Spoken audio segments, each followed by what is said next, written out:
Welcome to Siargao Island, the Philippines. Here is some of my clips when I was in Siargao last February 2026. Yes, I just mute the sounds and everything because copyright is the key. So yeah, I just make a movie with my small clips and put it together. This is called the Mountain View.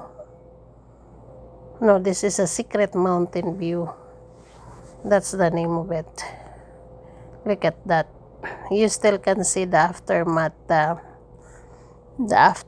of the typhoon because there's much trees that is cut, and the coconut trees. Here go, we're supposed to be going to White Falls also, but it's closed. Yes, and there's a lot of tourists getting off from this area. They take a video by themselves, pictures, and we too.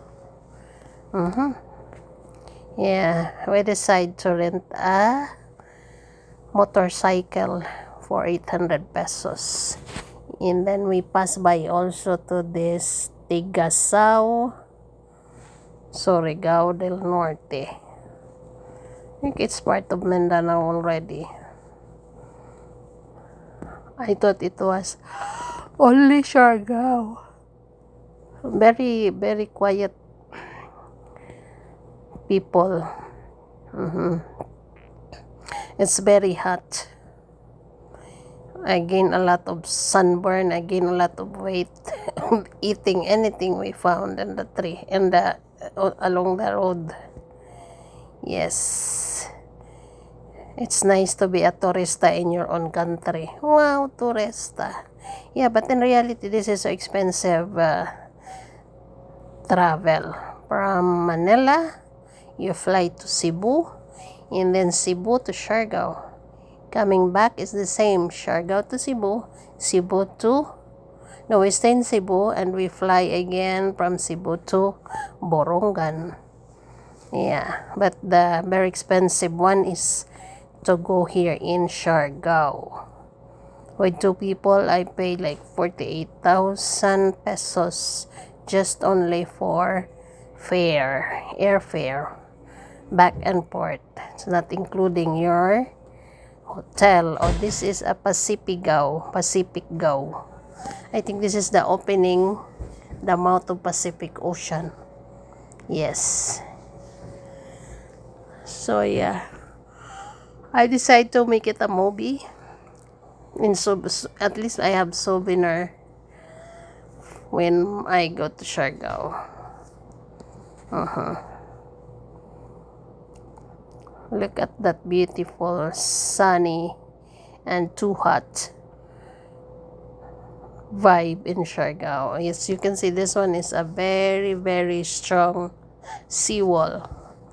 We pass by with this one, and you see the big boat down there.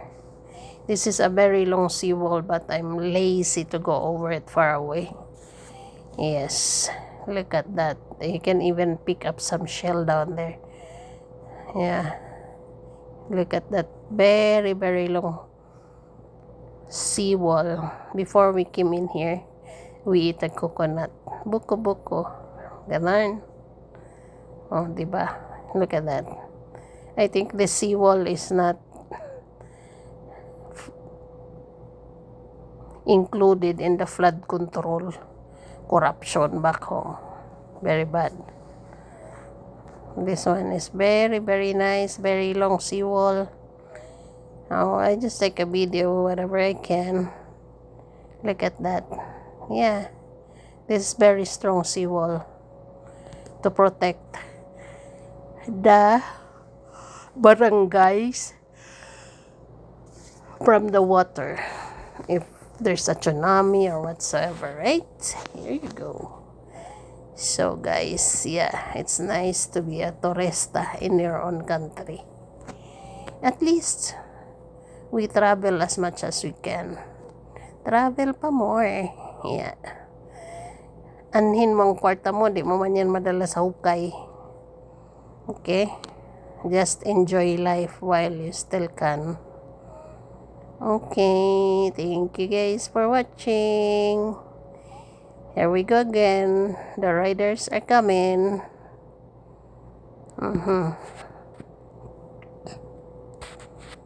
Oh, diba? Sunburn si ate girl yan. Sunburn girl. Yeah, and then we went also to Magpupungko by motorcycle. In here, you can see also in this bridge, it's very beautiful, perfect view. And then you can see also a floating houses. Floating houses? Yeah. In Siargao, there's a lot. And we went also to Cloud9 boardwalk, but I already posted it. So this is the video that I still have. So I decided to make it a movie for my YouTube channels. Thank you guys for watching my channel. Whatever I can post, I will put it on. Thank you guys for watching. Bye.